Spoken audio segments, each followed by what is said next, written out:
Só quem está feliz aí, dá uma glória a Deus nesta noite. Vamos lermos a palavra de Deus, queridos irmãos, livro de Atos dos Apóstolos, capítulo 1. Aleluia, glória a Deus.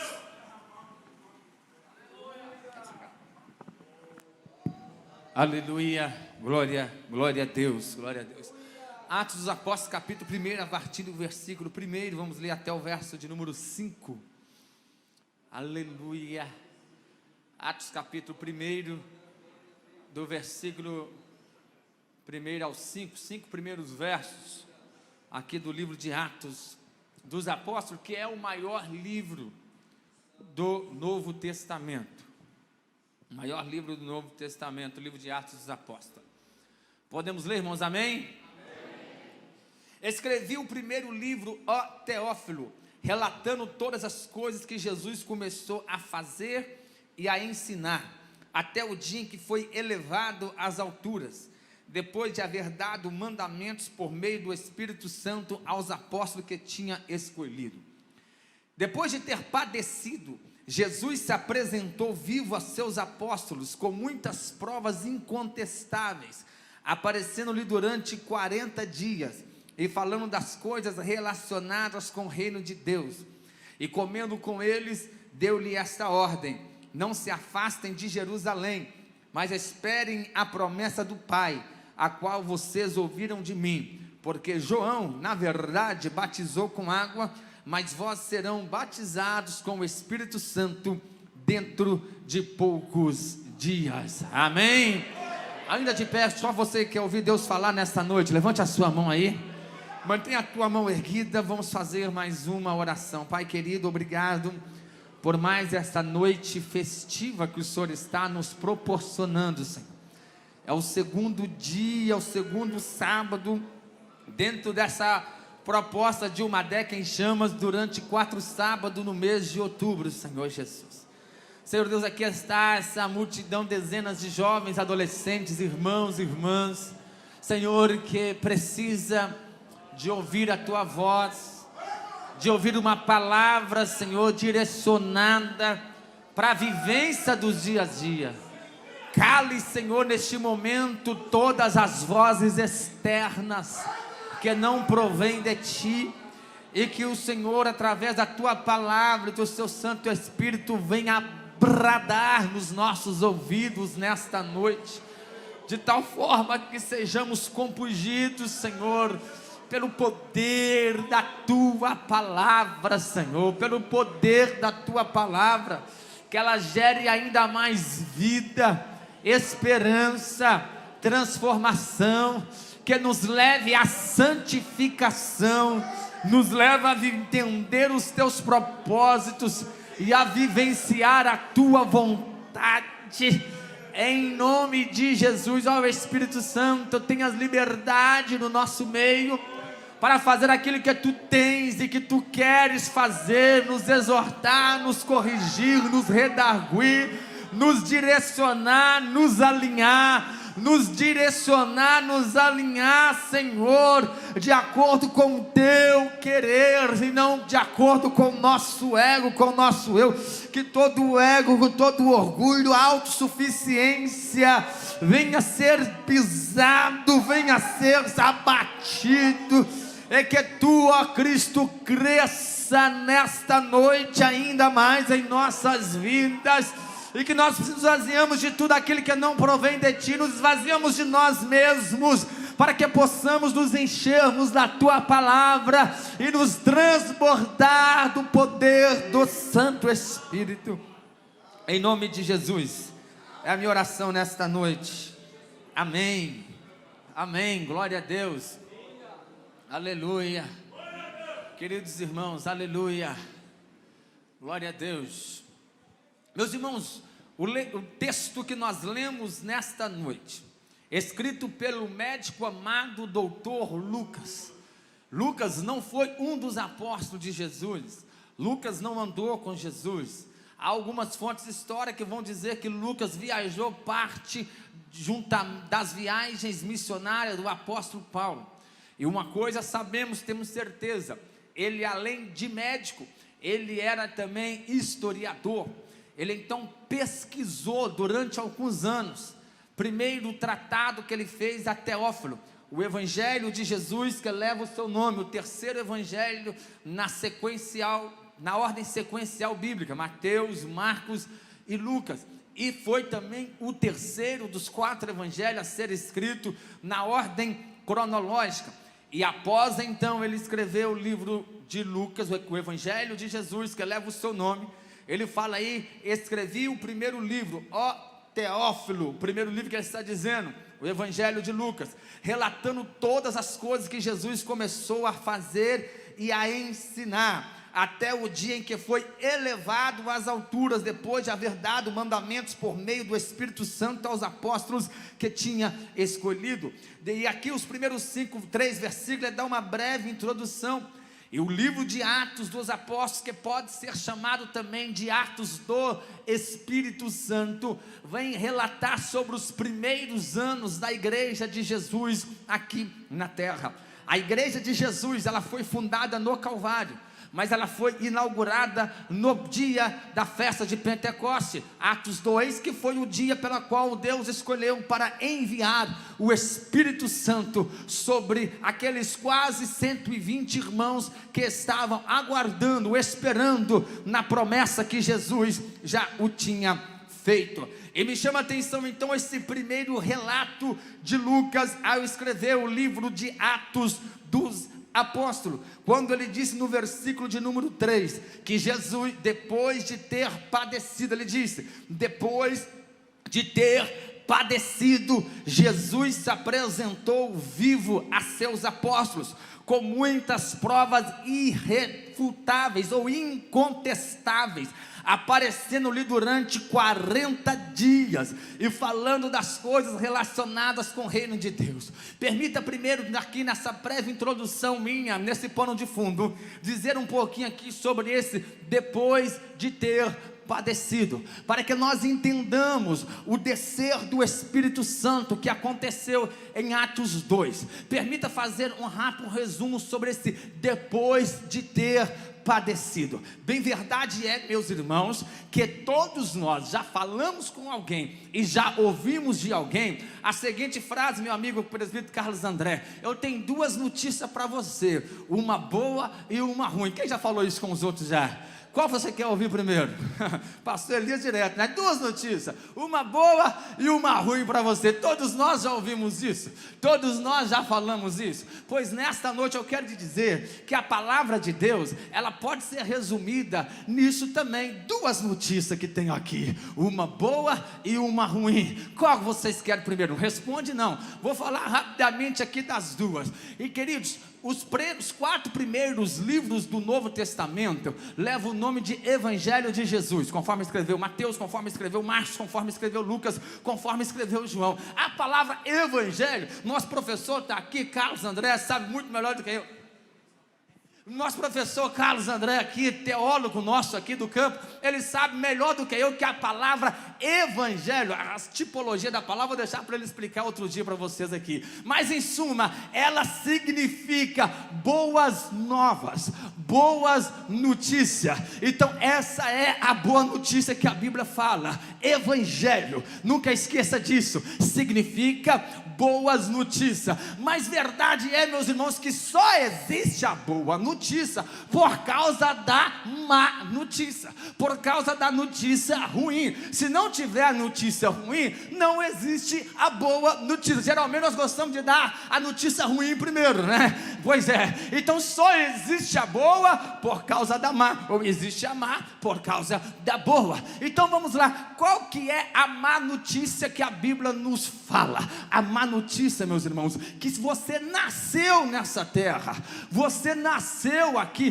tu já nasceu praticamente não, olha só, presta atenção no que eu vou dizer do início ao fim, para você não pegar minha palavra fora do contexto. Vamos lá, vou repetir. A má notícia é: nasceu nessa terra, todos nós nascemos pecadores, e uma vez que já nascemos pecadores, porque herdamos esse pecado de Adão, o pecado original, e somos tendenciosos a praticar o mal, então automaticamente, por nascermos pecadores, nascemos predestinados ao inferno, à condenação eterna. porque o nosso Deus é santo e Ele não comunga com o pecado. Deixa eu abrir um parênteses aqui para te dar uma ideia. O que é Deus santo? O nosso Deus é santo, meu irmão. E eu já li sobre uma afirmação sobre a santidade de Deus, que eu achei fantástico, que significa o seguinte: Deus é santo, Ele é aquele que desce na lama e não se suja com ela. Essa é a santidade de Deus. O único que desce na lama e não suja nela é Deus. Ele é santo, pronto e acabou. O pecado não atinge Ele, o pecado não contamina Deus. Ele é aquele, meu irmão, escute, se qualquer um de nós se tocasse no leproso, a lepra pegaria em nós, mas Ele é aquele que Ele toca no leproso, a lepra não pega nele, é a pureza dele que pega no leproso. Deus é santo, mas nós somos pecadores, já nascemos com a tendência para pecar. Salmo 5:5 vai dizer que Deus odeia os que praticam o mal, a iniquidade. Eclesiastes 7:20 vai dizer que não tem um homem justo nessa terra, não tem um homem só que não peque e que faça só o bem, todos pecam. Ezequiel capítulo 18 versículo 20 disse: a alma que pecar, essa morrerá. Em Romanos capítulo 3, todo o capítulo vai dizer que todos pecaram, e vai dizer a partir do versículo 12, no 3:23, no ápice, Paulo disse à igreja de Roma: porque todos, meu irmão, todos pecaram e destituídos estão da glória de Deus, desde Adão até os que nascerem, até no último dia de vida aqui nessa terra, todos vão pecar, todos pecam. Ei, não adianta vir contradição religiosa dizendo que Maria não pecou. A Bíblia diz: todos pecaram. Não adianta fazer carreata e dizer que São Geraldo não pecou, todos pecaram. Não adianta endeusar ninguém e falar Maomé não pecou, o sepulcro dele não está vazio, lá estão os restos mortais dele. Todos pecaram. Buda pecou, Confúcio pecou, todos pecaram. Mas deixa eu te alegrar nesta noite com uma notícia que o escritor aos Hebreus escreveu no capítulo 4 do livro dos Hebreus, que é o único sem pecado, o único sem pecado. O túmulo está vazio, a manjedoura está vazia, a cruz está vazia, o túmulo está vazio, ele reina para sempre, porque Jesus sem pecado.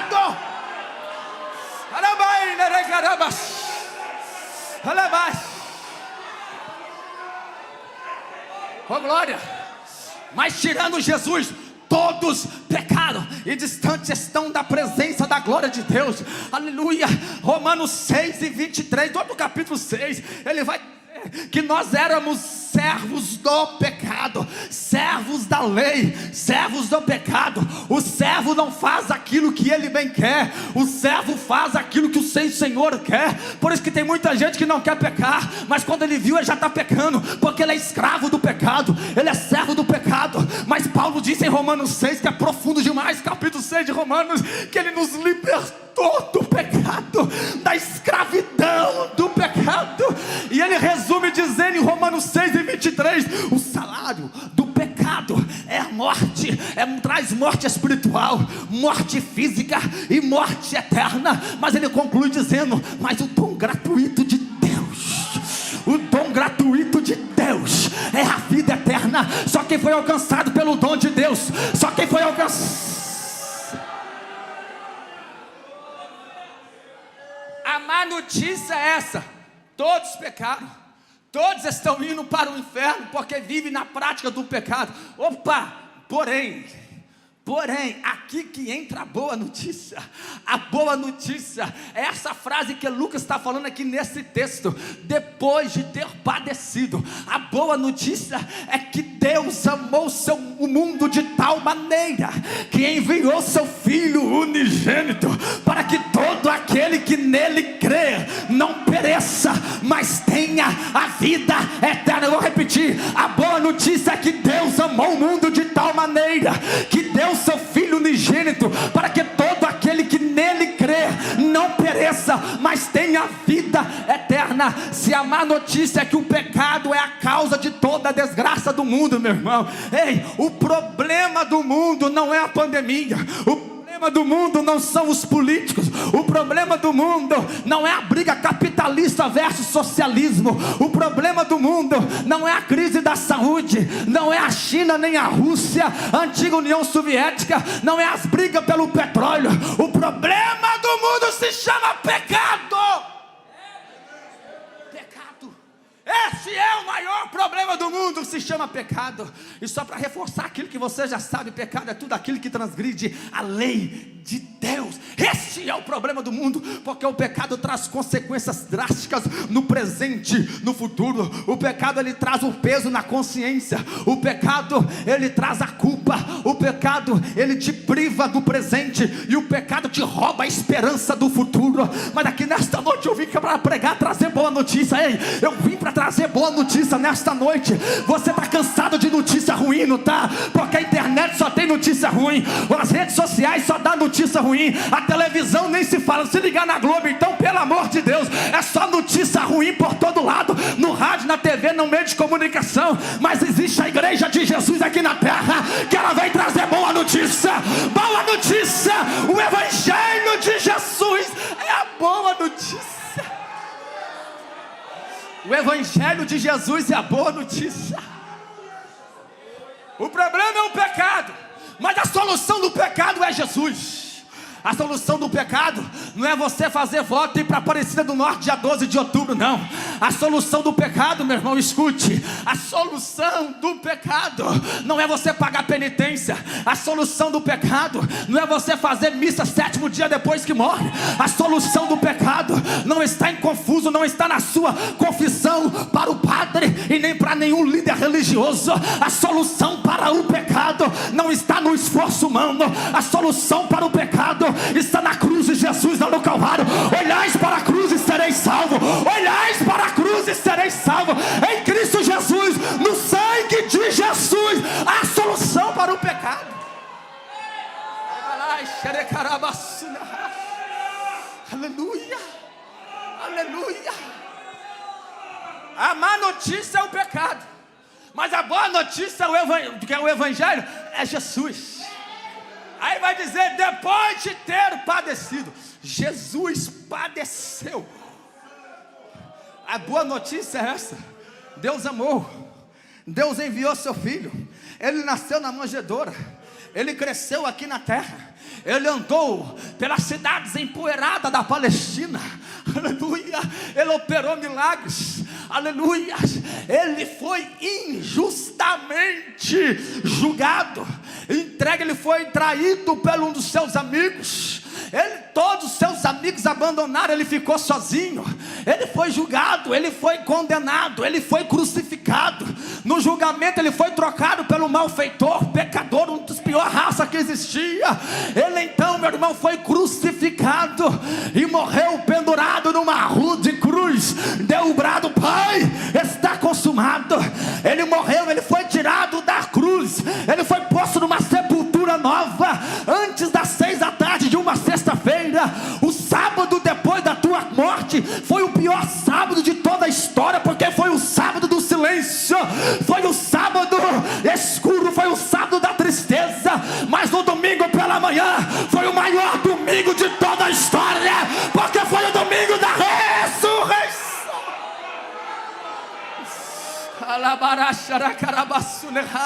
Aleluia, aleluia. Tem alguém que pode levantar a tua mão e agradecer porque Jesus padeceu? Desce-me seguro, com a tua mão erguida. Se você entende a profundidade da mensagem da cruz, de Jesus ter padecido, com a tua mão erguida, dá glória a Deus, glorifica, fala aleluia, fala línguas estranhas, glorifica ao Senhor, porque o jovem já cantou, a manjedoura está vazia, a cruz está vazia, o túmulo está vazio, mas o trono está ocupado.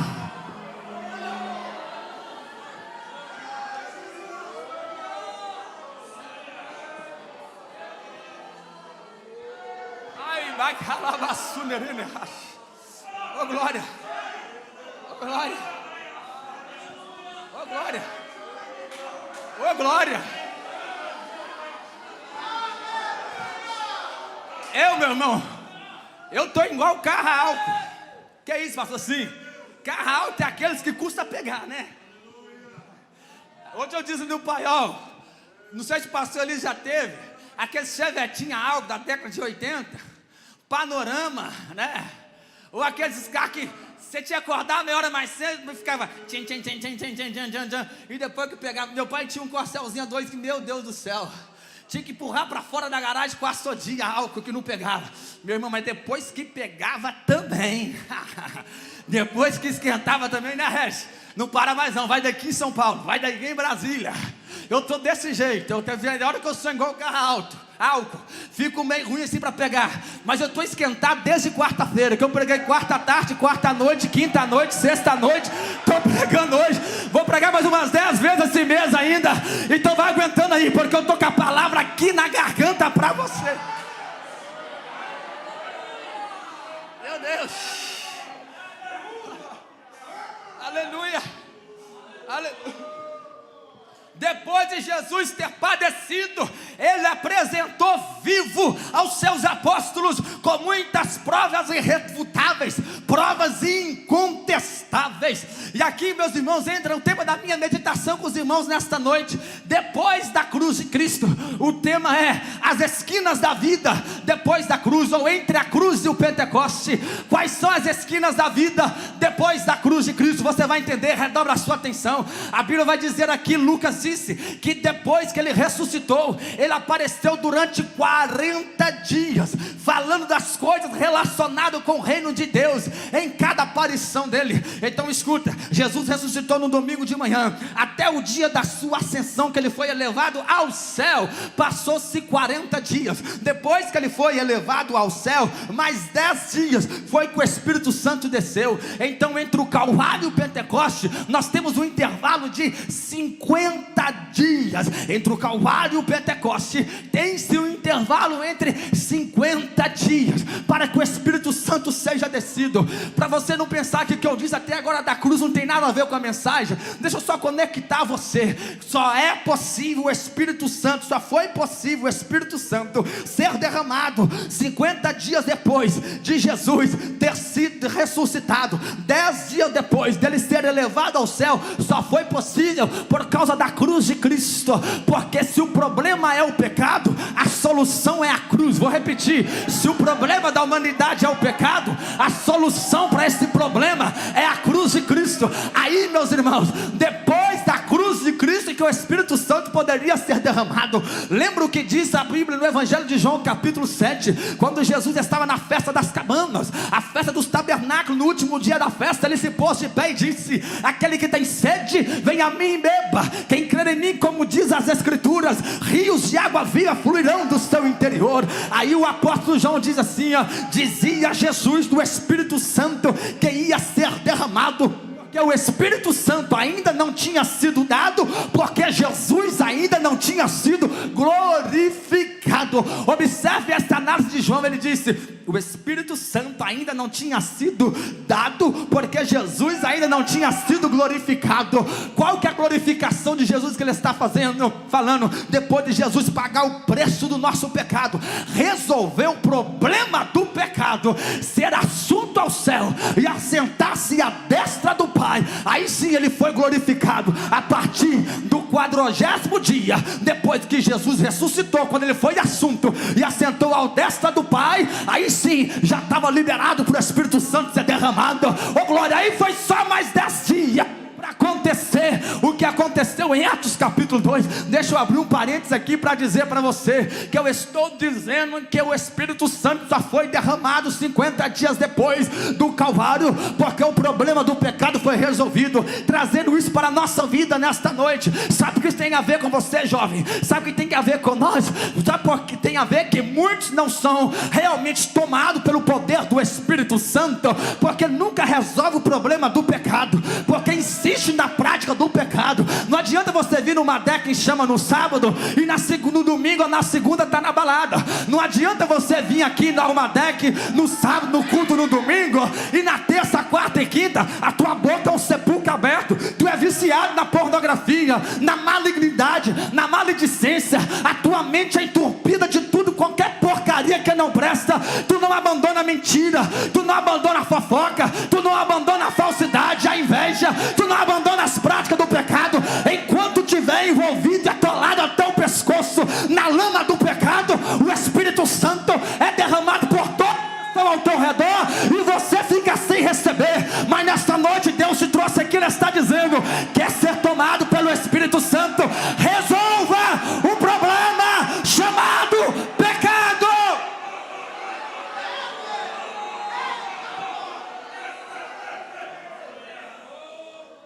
Resolva o problema chamado pecado. Desconfie não, tenha certeza. Se está na prática do pecado, não é porque está levantando a mão e dando glória a Deus que é o Espírito Santo, não.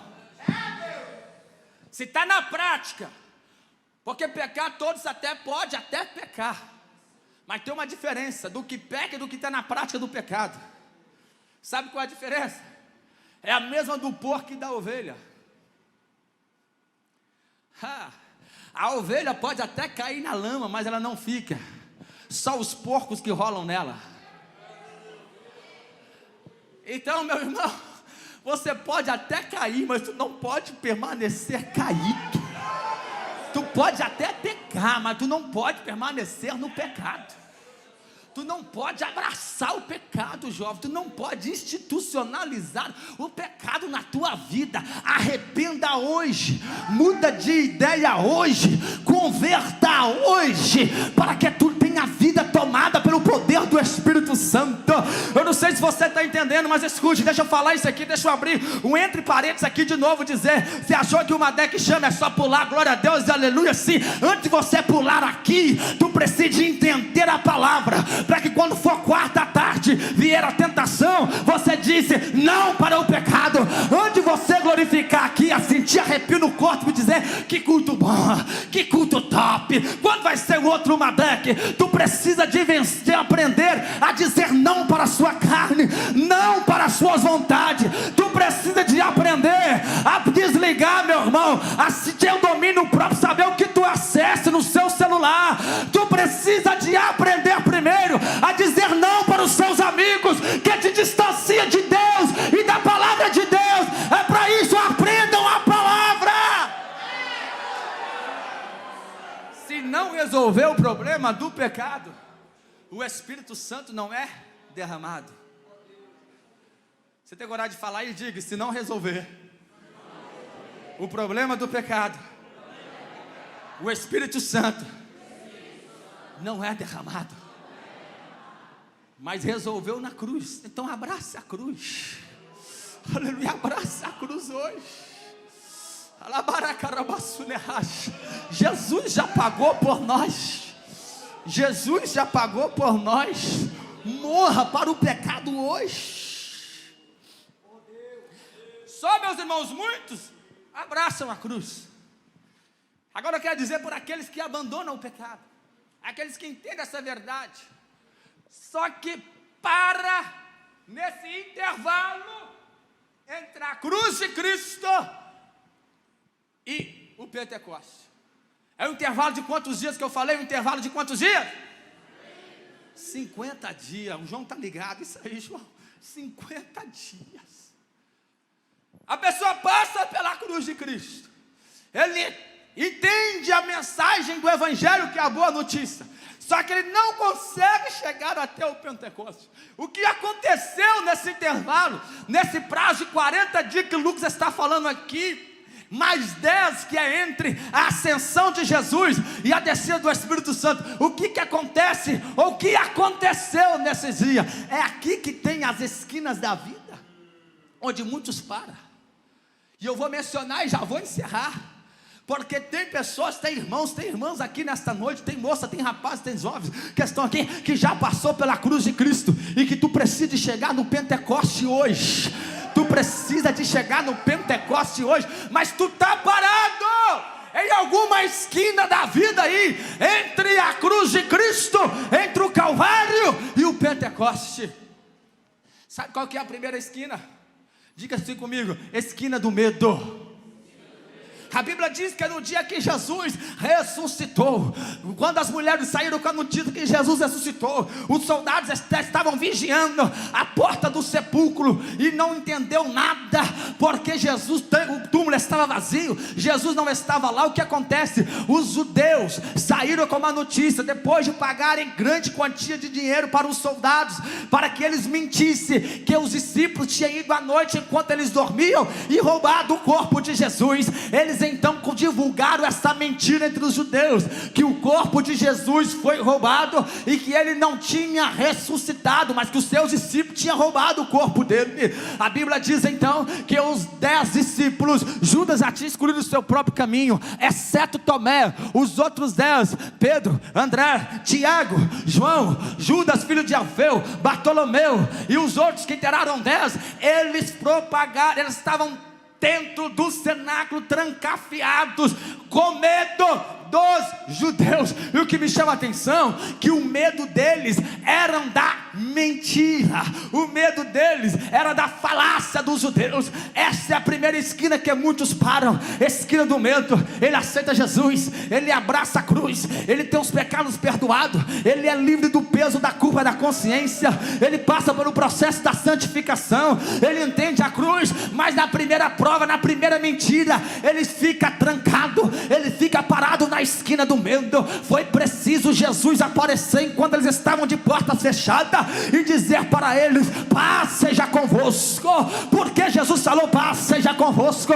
Porque a paz, o medo gera falta de paz. Eu vou repetir: o medo gera falta de paz. Tem muitos que passam pela cruz de Cristo, mas para na esquina do medo, fica com medo de dizer que é crente, fica com medo das retaliações, fica com medo da zombaria, fica com medo do pai, da mãe que ainda não é crente, do familiar que ainda não é crente, fica com medo do que o pessoal vai falar, fica assim: não, eu amo Jesus, está no meu coração, mas eu prefiro ficar na minha. Escute, meu irmão, saia da esquina do medo hoje. O medo que os discípulos estavam ali trancados, com medo da mentira dos judeus, é um medo revestido, é um medo embutido com uma certa covardia, omissão. Eles ficaram covardes. Esse já tinha ouvido que Jesus tinha ressuscitado e estava sem saber o que fazer, com medo dentro do cenáculo. Mas a Bíblia diz que Jesus apareceu para eles e disse: paz seja convosco. Assoprou sobre eles o Espírito Santo. Ali tipifica quando nós aceitamos Jesus e recebemos o Espírito Santo dentro da nossa vida. A paz inundou o lugar, eles ficaram felizes. E aí de repente chega Tomé. Quando chega, eles contam para ele. Tomé não acredita. Tomé disse: se eu não ver, eu não acredito. É a segunda esquina que muitos param, é a esquina da incredulidade. Aí alguns vão dizer que Tomé não era incrédulo, que Tomé queria ter a sua própria experiência. Tudo bem, eu respeito, mas foi o próprio Jesus, 8 dias depois, quando aparece com eles, com Tomé presente, que disse: ei Tomé, seja crente e não incrédulo. E Jesus ainda disse: tu viu e creu, Tomé, mas mais bem-aventurado é aqueles que não viram e creram. É a segunda esquina, é a esquina da incredulidade. Diga assim: esquina do medo, esquina da incredulidade. Se tem uma coisa que Deus não suporta, é a incredulidade. Ele não suporta que nós duvidemos dele. A incredulidade é nós duvidar dele, daquilo que ele pode fazer. Você não vai ver em nenhum momento no ministério de Jesus, Jesus constrangendo ou lançando no rosto de ninguém pecado de ninguém. Jesus não constrangendo ninguém. Mas a Bíblia diz que nessa tarde, quando ele aparece para os discípulos pela primeira vez, e Tomé nem estava ainda, a Bíblia diz, Marcos 16 e 14, finalmente Jesus apareceu aos 10, aos 11, e lançou-lhe em rosto a sua incredulidade, porque não creram naqueles que já tinham falado com eles que ele tinha ressuscitado. É possível o crente que passa pela cruz de Cristo e se torna incrédulo? Sim, sim. Parece algo antagônico, mas ele é crente e é incrédulo. creia em crédito. Como assim? Não, fácil. Ele crê com palavras, mas duvida na atitude. Porque as suas atitudes é de quem não crê. Ele até crê que Jesus batiza com o Espírito Santo de boca para fora, mas ele mesmo não age e fala: será que batiza mesmo? Fulano, será que recebeu mesmo? Não sei, tenho minhas dúvidas. Ele até crê que Jesus cura, mas na hora dele orar para Jesus curar, nada. Aí ele acredita mais na Neusaldina. Tudo bem, não estou desfazendo os remédios, mas estou falando em termos gerais. Ele até crê que Jesus volta, mas lá no fundinho ele está dizendo: será, viu? 2 mil anos já, Jesus não voltou. É a esquina da incredulidade. Mas nesta noite o Espírito Santo está bradando conosco: saia da esquina do medo, saia da esquina da incredulidade. Leia Hebreus capítulo 3 sobre a dureza de coração. A insistência no pecado nos leva a endurecer o coração, a ficar crentes céticos, crer na palavra da boca para fora, mas com as suas atitudes que não crê. E tu sabe muito bem que atitudes falam mais do que palavras. Então muitos passam pela cruz de Cristo. Fala aí com o seu irmão sem tocar nele, diz aí: tu está parado em qual esquina? Tu está na esquina do medo ou da incredulidade? Tu está na esquina do medo ou da incredulidade? Mas nesta noite tu vai chegar no Pentecoste. Quem está entendendo aí? Quem está entendendo aí? Quem está entendendo aí? Deus vai te tirar da esquina do medo hoje. O mesmo coração, já disse Hernando Dias Lopes, não pode habitar o medo e a fé. É impossível coabitar no mesmo coração o medo e a fé. Então eu digo nesta noite: não tenha medo, meu irmão. Não seja covarde, minha irmã. Não tenha medo, Madec. Não tenha medo, igreja de Curvelo. Tenha fé. Tenha fé.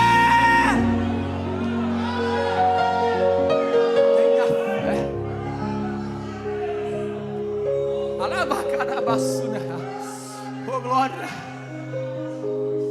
Ai meu Deus, eu tenho que continuar para terminar. Diga comigo: a esquina do medo. Diga assim: esquina da incredulidade.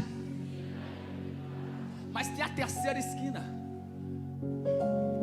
A terceira esquina está em João capítulo 21. Foi quando Pedro falou assim: vou pescar. E foi com ele mais 7 para a pescaria. Não era para eles terem ido pescar, não era para eles ir para a pescaria.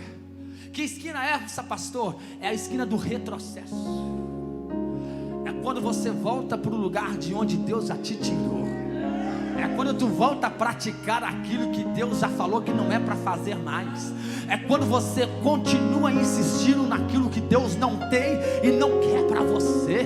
Deus já tinha tirado eles da pescaria. Lembra de Lucas capítulo 5? Depois do milagre da pescaria, Jesus falou com eles: a partir de hoje tu não será mais pescadores de peixe, não. A partir de hoje é pescador de homens. Não era para eles terem voltado para a pescaria. Aí Jesus apareceu, deixou eles lá a noite toda sofrendo, sem pegar nenhum peixe.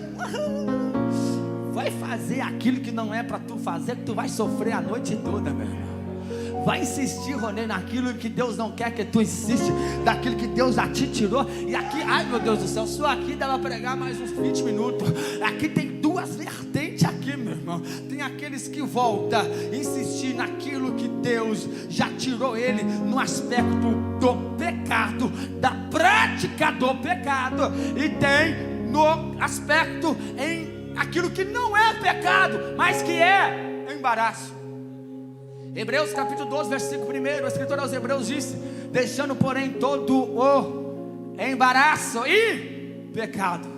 Nem tudo é pecado, mas tem coisa que é embaraço. Embaraço e pecado que tão de perto nos rodeiam, e corramos com paciência a carreira que nos está proposta, olhando para Jesus, autor e consumador da nossa fé. Tem muitos crentes que estão parados na esquina do retrocesso, porque ele voltou a praticar as velhas práticas pecaminosas, ele voltou para os velhos pecados, ele voltou a ressuscitar a sua velha natureza. Mas nesta noite ela está dizendo: mata esse velho homem aí, mata essa velha natureza.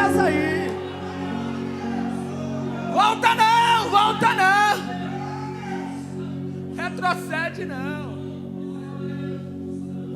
Para de insistir naquilo que Deus já te tirou.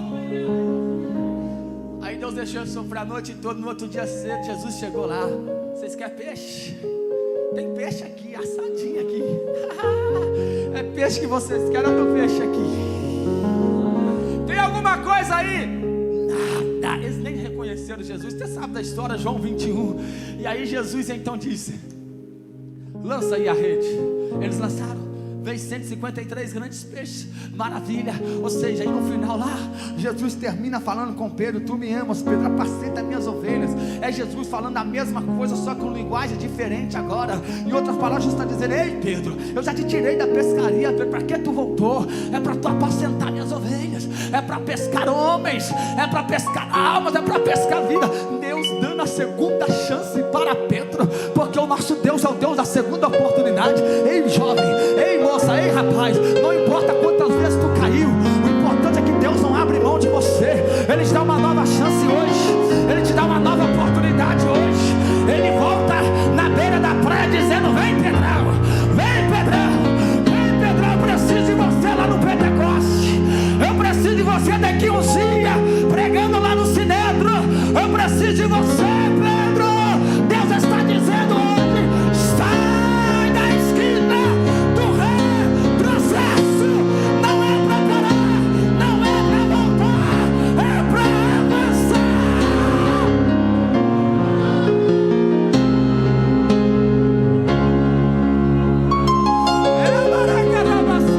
Quem entende que Deus está chamando para avançar, levante a mão, levante a mão, levante a mão. Quem entende que Deus está chamando para avançar?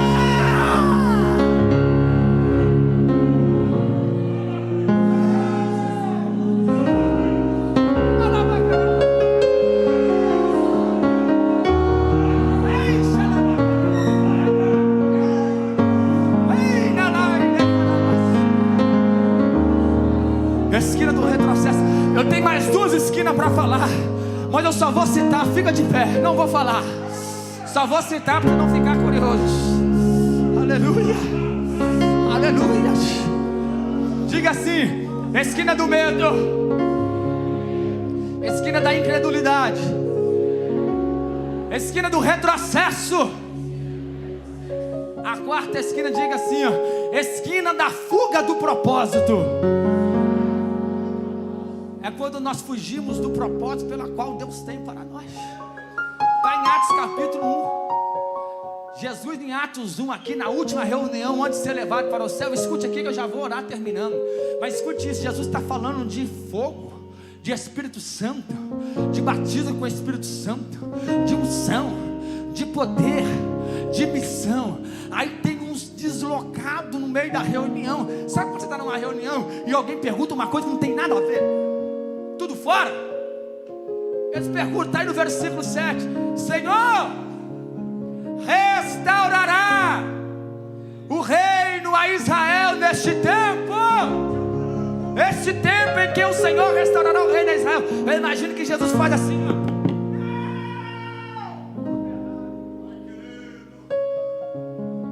Não vos compete saber os tempos, épocas e estações que o Pai estabeleceu pelo seu próprio poder.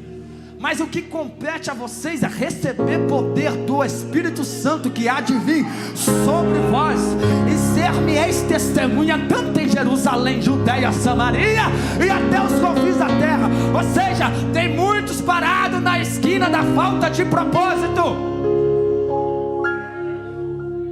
Deus tem algo para você, mas tu está fugindo do propósito. Aqui eu estava preocupado com política. Aqui ele estava preocupado em sair debaixo do jugo de Roma. Aqui está preocupado com o reino da terra. Aí tem muita gente preocupada com aquilo que não é para preocupar. Tem muitos crentes parados na esquina da preocupação que não é para preocupar, com o envolvimento que não é para envolver, com o desgaste que não é para tu desgastar. Aí tu está cansado, saturado, porque tu está envolvendo com aquilo que Deus não quer que você envolva, que tu está desgastando as suas forças e energia e está ficando saturado no envolvimento com aquilo que não é o que Deus quer para você. É a esquina da fuga do propósito. Mas vamos entrar debaixo do propósito hoje. Só quem quer entrar no alinhamento hoje, dá um brado de glória a Deus. Quinta e última esquina, diga comigo assim, ó. Vamos repetir, diga. Primeira esquina, diga assim, esquina do medo, esquina da incredulidade. Qual que é a terceira mesmo?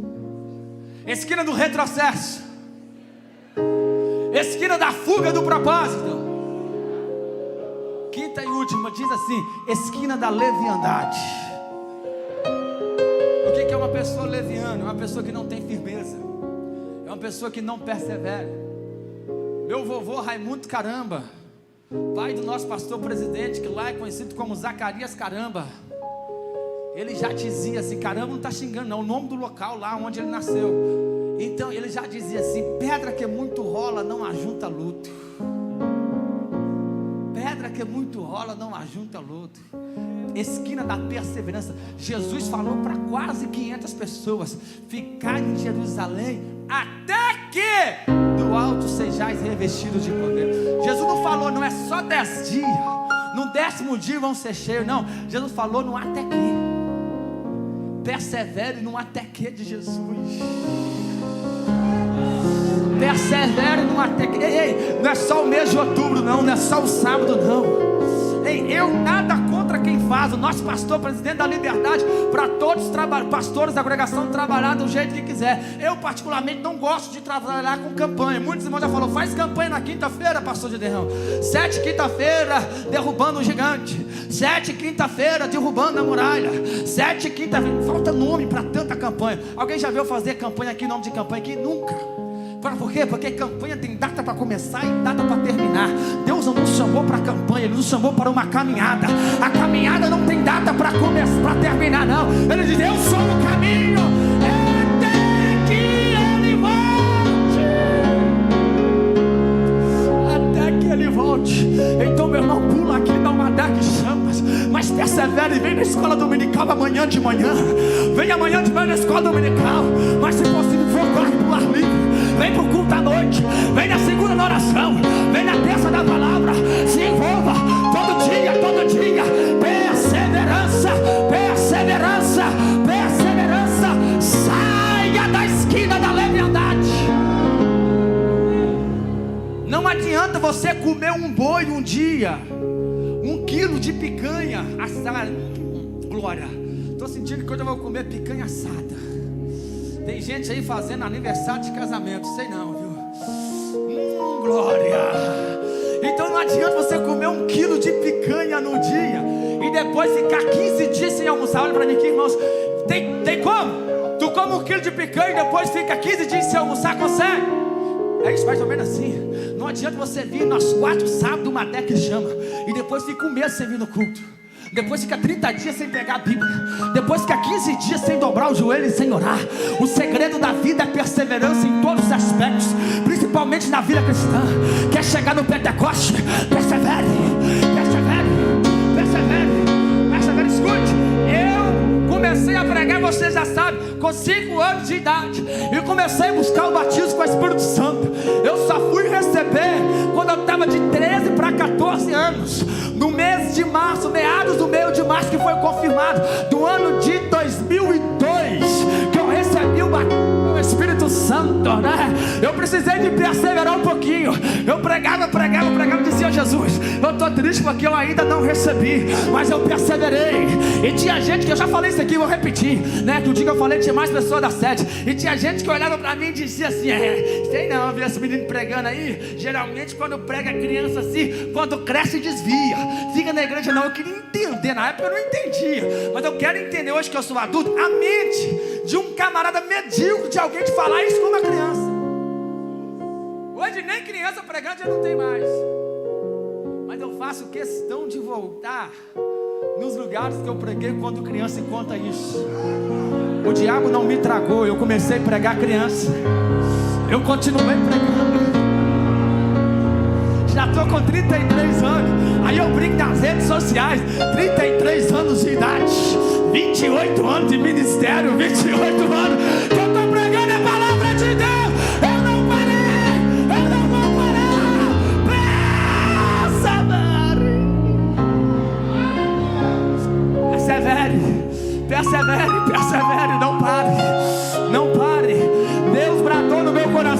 terminar aqui nesta noite dizendo que a maioria dos que estão aqui nesta noite está na esquina da inconstância, está na esquina da leviandade, mas Deus está te dando uma injeção de ânimo, fortalecendo a tua fé hoje, está dizendo: saia dessa esquina hoje, saia dessa esquina hoje, saia da esquina da leviandade hoje.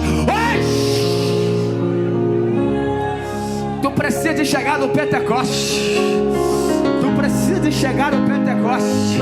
Não seja dos quase 380, seja dos quase 120 que é perseverado. Fala aí pro irmão, fala aí, não seja dos quase 380, seja dos quase 120 que é perseverado. Oh meu Deus, eu tenho que terminar, escute. Eu falei aqui que eu perseverei. Vou contar e já vou orar. Não sei se eu já falei aqui, mas escuta. Aqui hoje está mais irmãos das congregações. Em 2000, 2001, 2002, eu preguei em Ribeirão das Neves. Pastor José dos Anjos, ele era o pastor regional, congresso de crianças. Depois dessa época, voltei lá em 2010, mas numa congregação, mas voltei agora em 2019, 2 anos atrás. E quando eu entrei assim no domingo de manhã, a irmã que era líder das crianças em 2001 reconheceu: o pastor é aquele que pregou aqui quando era criança. Meu Deus. E foi aquela festa, levou foto para mim, e foi aquela bênção, aquela maravilha. Que esposa linda que você tem, pastor, que filhos lindos, e tal, e maravilha, glória a Deus. Beleza, eu vim embora. Isso em 2019. Mês passado eu voltei lá, agora de setembro de 2021, 2 anos certinho. Aí ela veio me falar assim: pastor, aquele dia que o senhor esteve aqui em 2019, eu cheguei em casa, eu peguei as fotos e mostrei para minha netinha de 8 anos. Falei: aquele pastor lá, ele prega desde criança. Aqui as fotinhas dele pregando aqui. Sua avó que era líder das crianças na época, olha só. A partir daquele dia minha netinha falou: ô vó, eu quero ser pregadora também, igual esse pastorzinho. Aí ela me falou assim no mês passado, e desde então, 2 anos atrás, ela começou a ler a Bíblia, a orar, e já está pregando já a palavra de Deus. Você está entendendo? Tem uma estratégia do inimigo aí, do jovem crescer na igreja, de dar uma verdadezinha, 12, 13 anos, de desviar, de ir para o mundo. Tem muitos pais sem visão, sem discernimento de Deus, vazio do Espírito Santo. Também diz: é bom dar uma voltinha lá no mundo, né, para conhecer o mundo, depois volta. E quantos que foi e não voltou? Para com isso, meu querido. Põe o seu joelho no chão, ora para o teu filho, ora para a tua filha. Ei moça jovem que está aqui, nada de dar voltinha no mundo não. Permanece firme, permanece aqui, permanece aqui. Cheios, cheios, cheios.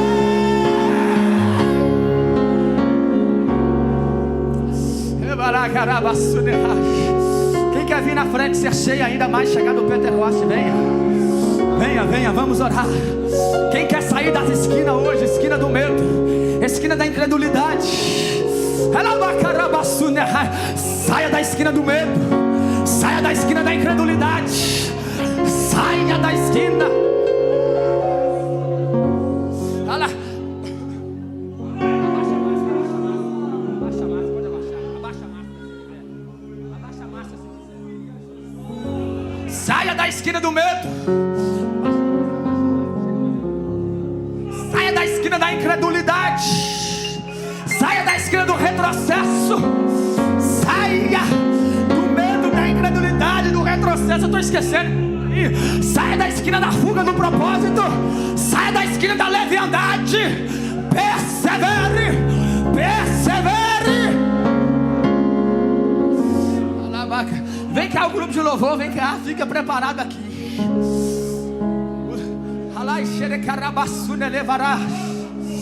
Jesus vai começar a batizar com o Espírito Santo, ele vai continuar batizando.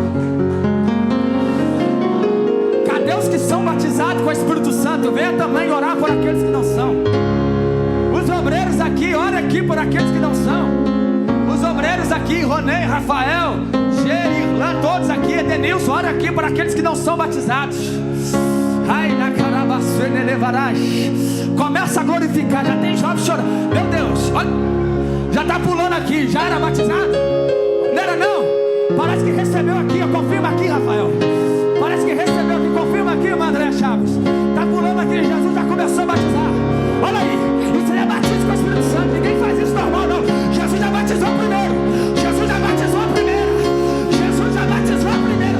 Meu Deus. Canta, grupo de louvor, canta. Jesus já batizou primeiro.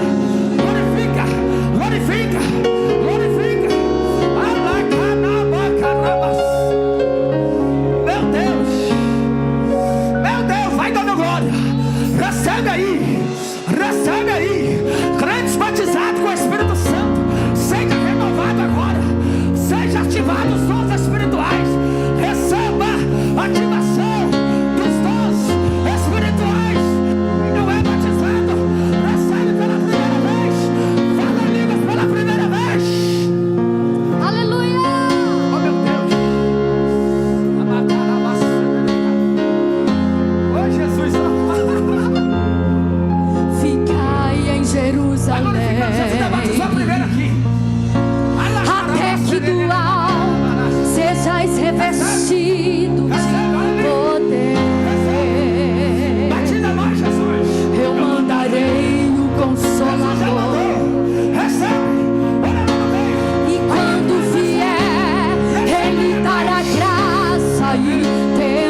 labareda de fogo e pousa sobre cada um de nós, e pousa sobre cada um de nós.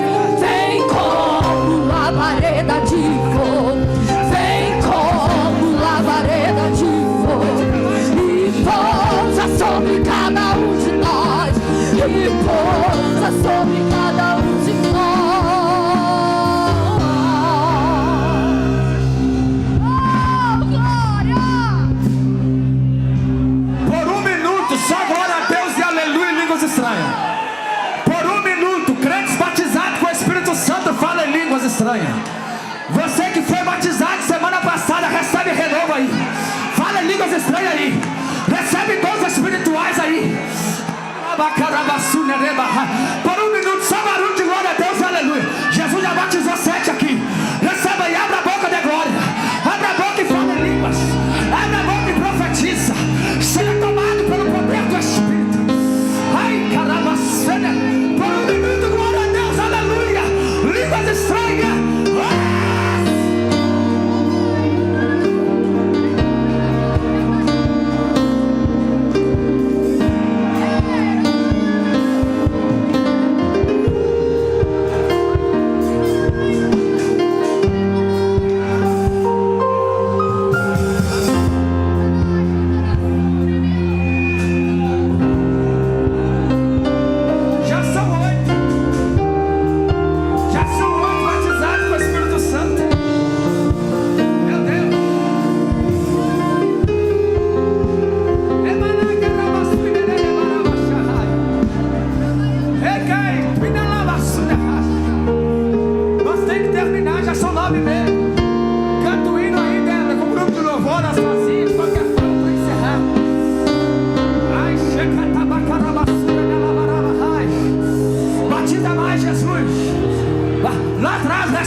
Jesus? Alguém que está afastado e quer retornar? Onde está a primeira pessoa para voltar para Jesus? Ou você que ainda não é crente? Tem aqui o Guilherme que está voltando para Jesus. Jesus vai te fortalecer, Guilherme. Tu não vai afastar mais, em nome de Jesus. A segunda pessoa permanecer aqui na frente, vai dando glória, vai falando línguas estranhas, pode profetizar. Tem mais alguém? A segunda vida para Jesus, onde está? Levante a mão. Levante a mão. Alguém que não é crente, ou você que está afastado. Acho que todos são crentes. Aqui já temos a segunda pessoa. Dá glória a Deus aí, igreja. Quênia está aceitando Jesus. A Quênia, dá glória a Deus, igreja.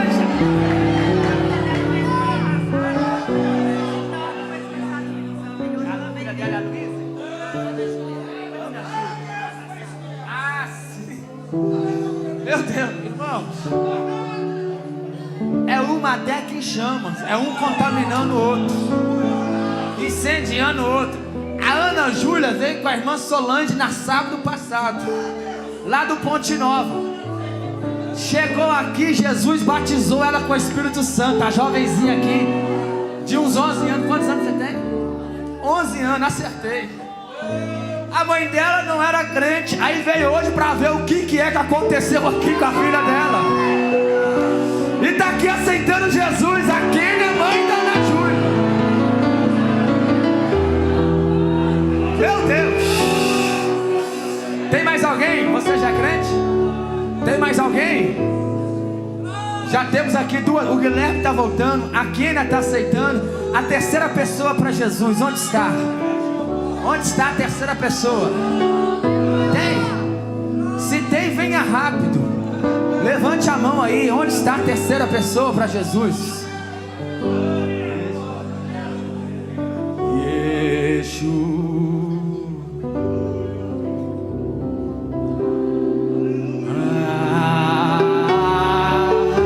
E quando vem a terceira pessoa? Cadê a terceira vida para Jesus? Se tem, vem.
temos que encerrar o culto. O convite não está encerrado. Se fosse você, antes de ir embora, entregava a sua vida para Jesus. Mas eu pergunto, tem a quinta vida para Jesus? Venha. Se tem a quinta pessoa, venha. Espírito Santo insiste aqui, insiste aí. Ele está te chamando. Ei! Tem a quinta vida? Onde está? Onde está? Não tem. Mas o convite não está encerrado.